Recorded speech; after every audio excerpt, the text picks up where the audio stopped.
Okay, आनंद Munde sir आभार sir. मी म्हटलं आमच्याकडे आंबेजोगाई ही सांस्कृतिक राजधानी आहे आणि परळी हे व्यापाऱ्यांचं शहर आहे. इथे भावना थोड्या कमी वापरल्या जातात, रसिकता शून्यमध्ये मायनसमध्ये मोजली जाते आणि म्हणून मला असं वाटलं की हा रिस्पॉन्स कसा होईल. जेव्हा मी राजकारणात पहिलं पाऊल ठेवलं होतं तेव्हा मी हे सांगितलं होतं की मला जर राजकारण माझ्यासारखं नाही वाटलं, माझ्या विचारांशी समोर नाही वाटलं, तर जसा समृद्धी हायवेवर एक्झिट असतो तसा माझे राजकारणात वेळोवेळी एक्झिट असते आणि जो एक्झिट क्षणी तयार असतो त्याचं राजकारण तो अशा ठिकाणी अशा पद्धतीने करतो की यांच्या कवितेला सगळ्यात पहिले टाळे वाजवून मी जाते. कारण आपण त्या देशात राहतो जिथे व्यक्ती स्वातंत्र्य आणि व्यक्त होण्याचं स्वातंत्र्य या दोन्हीलाही तेवढंच महत्त्व आहे आणि याच व्यक्ती स्वातंत्र्यामध्ये कलाकार लोकांना जी मुभा दिली पाहिजे ती मुभा देण्याच्या संस्कृतीत आपण त्यांनी त्यांचं म्हणणं नाही मांडल्याने स्पष्ट सत्य बदलत नाही. आपण कोंबडा झाकल्याने सकाळ होण्याची सूर्य उगवण्याचं थांबत नाही आणि म्हणून सकारात्मक टीका ही सुद्धा ऐकण्याची आपली ताकद असली पाहिजे आणि त्याच्यातून सुधारण्याची तयारी असली पाहिजे. आणि म्हणून मला आज कौतुक करावं लागतं. मी थोडंसं कार्याला चिडचिड केली, तुमचं माझं इम्प्रेशन खराब झालं असेल तर सॉरी, पण माझी चिडचिडच माझं प्रेम आहे.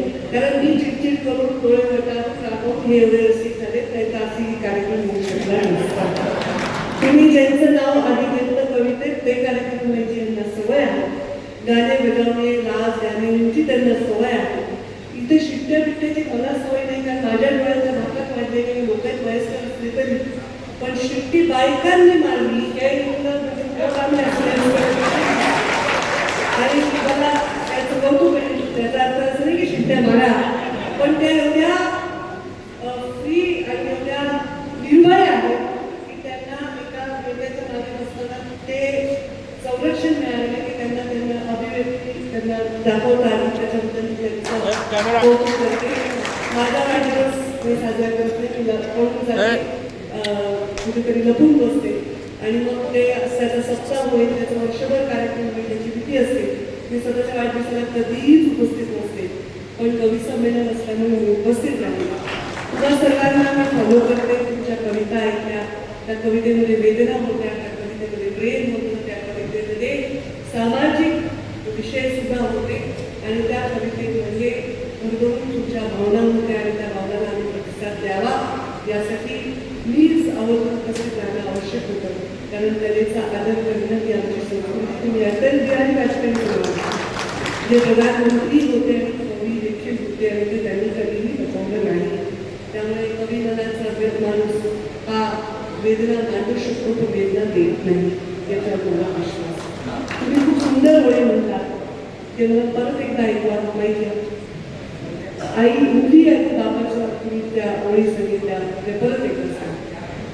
लेख छातीशी विलगते काय होते, लेख छातीशी विलगते काय होते, लेख छातीशी विलगते काय होते, लेख छातीशी विलगते काय होते, वाघ असतो बाप त्याची गाय होते. छातीशी घेऊ शकतो आणि वाघाची गाय होते, त्या बापाची लेक कधीच वाघी कृष्णाय करू सांगेन की हे सुसंस्कृतपणा ही माझ्या राजकारणाच्या पहिल्या पावलाची घेतलेली शपथ आहे. माझा फॉलोअर हा सुसंस्कृत असला पाहिजे, तो रसिक असला पाहिजे. रसिक म्हणजे वेगळ्या अर्थाने घेऊ नका, रसिक असला पाहिजे, त्याचा संस्कृतीशी नातं असलं पाहिजे. आज मला वाटतं 24 वर्षाचा माझा प्रवास यशस्वी होत आहे, अशी पिढी घडत आहे आणि ही मोठी पिढी माझ्याच बरोबरची पोऱ्यात माझ्याबद्दल खरंच सगळे ती पिढी त्याच्यामध्ये योगदान देत आहे. त्याबद्दल त्यांचे खूप खूप खूप खूप आभार मानते. आम्ही तुमचं ऐकून घेतलंय. माझा कार्यकर्ता कवी आहे, त्याची एक कविता घेऊन आपण समारोप करूया. युवराज हे, कारण ते कार्यकर्त्याचं मन राखणं हे सुद्धा नेत्याचं कर्तव्य आहे आणि आम्ही तुमच्या कविता ऐकवणार